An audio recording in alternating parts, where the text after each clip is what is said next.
Kenapa juga kita perlu belajar Kristologi? Karena di kalangan Kristen sendiri mereka juga belajar Islamologi. Belajarnya di mana? Di sekolah tinggi teologi mereka. Sebentar. Ketawanya nggak ada suaranya. Gue ketakut-takut ngerenyes nih. Bentar. Maksudnya Anda mau mengatakan nantinya bahwa ternyata udah ada bocorannya si misionaris ini bikin sesuatu gagal, bikin plan B gagal, plan C gagal, akhirnya dia bikin sekolah Islam. Enggak, tetap sekolah Kristen, namanya sekolah tinggi teologi. Tapi di dalam sekolah tinggi teologi itu ada mata pelajaran Islamologi. Untuk ngerusak Islam dari dalam, maksud Anda gitu? Ya, saya nggak bilang Anda jawab rusak dong, tegas lah ya. dong, Anda tegas dong. Yang jelas, itu Islamologi di dalam STT itu memang mereka pelajari untuk mengenal Islam dan untuk bagaimana menginjili orang Islam. Menggunakan ayat-ayat Quran atau hadis-hadis yang dipelintir. Seperti tadi ngomong apa, Nabi Muhammad SAW disebut pedofil. Salah satunya itu.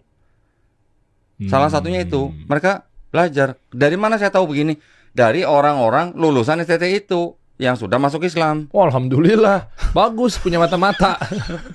Udah keluar dari STT, udah masuk Islam, ngomong depan gua. Lu ada ijazahnya nggak? Ada, kasih lihat ke gua foto. Jadi gua udah tahu STT mana yang mengajarkan begitu. Gitu. Di mana tuh kok? Kotanya aja ya. Iya. Malang. Mungkin tidak semua STT mengajarkan hal yang sama, tetapi banyak STT yang punya pelajaran Islamologi. Selain Malang?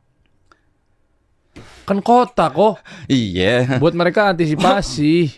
Pekanbaru ada. Malang, Pekanbaru. Terus? Ya, banyak lah mungkin di kota-kota besar. Tetapi ini gua mau masuk ke dalam misi. Oke. Ya, misi mereka. Misi ini mereka sebut dengan kontekstualisasi C1 sampai C6. Apaan sih itu? Apa sih? Rumus kimia. Apa sih itu? Nah, judulnya kan kontekstualisasi ya. Iya. Jadi kontekstualisasi itu begini. C1 sebuah negara mengirimkan misionarinya ke sebuah daerah yang remote area itu, bisa terpencil gitu, membangun gereja tapi masih menggunakan bahasa asal. Ini misionaris level rendah nih. Paling rendah ini. Paling rendah ini. Aku takut nih. Jadi yang pertama ulang lagi kok. Bahaya nih. Bahaya banget. Gua aja diserang dari Islam sendiri kadang, ini udah lintas agama lagi. Lintas negara lagi. Iya. Yang pertama gimana misionaris level rendah nih? C1. Yang ditugaskan C1 nih. Ya, jadi ditugaskan untuk membuka sebuah gereja di sebuah daerah tapi masih menggunakan bahasa asal. Jadi kalau misalnya gua negara Belanda, gua mengirim misioneri buka gereja suatu daerah, tapi kebaktiannya masih pakai bahasa Belanda. Contoh? Ya contoh mereka buka gereja, kebaktiannya masih pakai bahasa Belanda. Bahasa Belanda aja. Overdome misalnya, gitu ya. Ya, God verdom saya. Rudy Wawor kali ya. C2, mereka sudah nggak pakai bahasa asal, mereka pakai bahasa lokal. Masuk tuh, misalnya daerah Pekanbaru tadi. Ya, sudah pakai bahasa lokal. Nanti C3, selain menggunakan bahasa lokal, mereka sudah menerima budaya dan tradisi lokal. C4, selain bahasa dari lokal, budaya dan tradisi lokal, mereka juga sudah mulai menerima budaya dan tradisi Islam. Islam loh ya, ini udah Islam nih. Jadi kalau tadi bahasa asal, bahasa lokal, tradisi lokal, terus kemudian bahasa lokal, tradisi lokal, dan tradisi Islam. C4 tuh. Oke. C5, mereka sudah mulai berani, istilahnya gini, berpenampilan, berperilaku seperti orang Islam.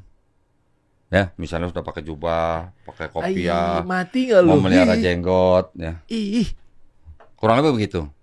Tapi masih punya identitas sendiri, mereka tetap mengaku Kristen. Ya, gerejanya, tapi gerejanya namanya udah gereja-gereja Isa Al-Masih misalnya gitu. Ya, yang Islami gitu. C5 nih. C6, mereka sudah benar-benar mempelajari Islam totalitas, bahkan sampai ada yang naik haji ya di Arab Saudi, sampai naik haji. Masuk ke Indonesia sebagai ngakunya orang Islam. Ingat nggak dulu di Aceh? Ya, ketika waktu itu Aceh yang paling sulit dikalahkan oleh tentara Belanda. Masuklah seorang dari Belanda, orang Belanda, namanya Abdul Ghafur. Pernah dengar? Nama aslinya Snoek Hurgonje. Ini adalah agen dari Belanda, suruh ke Arab Saudi, masuk Islam, belajar bahasa Arab, belajar Islam, datang sebagai guru ngaji. Setelah sekian lama, informasi banyak didapat dia, nyampelah ke Belanda, baru Aceh kalah. Dari dalam dia yang rusak nih. Nah, itu yang udah disebut dengan C6. Kesimpulannya C6 berarti misionaris yang memang dijadikan orang Islam. Untuk jadi ustadz nantinya, untuk jadi... Ya. Gue gak kebayang kalau gak ada lu gimana nih. Gile. Jadi kalau kita tidak mengajari orang Islam tentang kristologi, terus mereka didatangi oleh tamu misalnya, selamat pagi, selamat siang, selamat sore Pak, kami membawa berita kabar baik, kabar keselamatan, kasihlah brosur, pamflet, segala macam. Gimana? Dikasih bantuan gitu. Sebenarnya kegiatan seperti itu boleh nggak di negara Indonesia? Nggak boleh. Ada namanya produk hukum dari pemerintah Indonesia, namanya keputusan bersama dua menteri, Menteri Agama dan Menteri Dalam Negeri, nomor 1 tahun 79. Di bab 3 pasal 4 mereka menjelaskan tidak boleh mensiarkan agama kepada orang yang sudah beragama. Jelas kan? Contohnya gimana? Door to door. Door to door nih, nggak boleh. Kasih bantuan, kasih brosur, pamflet dan sebagainya, itu nggak boleh. Kecuali majelis terbuka ya. Nah, kepada orang yang sudah beragama loh ya.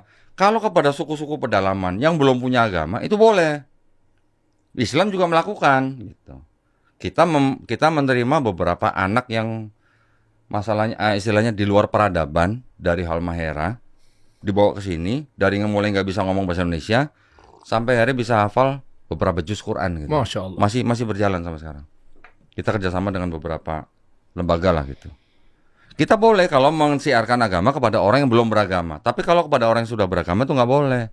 Itu ada aturannya. Cuman masalahnya aturan pemerintah itu sepertinya apa ya? Masyarakat juga tidak terlalu tahu, ya. Dan kalaupun ketangkep juga nggak langsung diserahin ke polisi gitu. Sanksinya juga nggak begitu jelas gitu. Nah itu yang terjadi. Maka itulah kami berdakwah dengan cara membentengi akidah umat Islam. Masya Allah. Jazakallah khair. Jazakallah khair. Barakallah fikum. Wah Masya Allah. Semoga Allah selalu berkahi nih. Amin. Syiarnya Ko Dondi ya.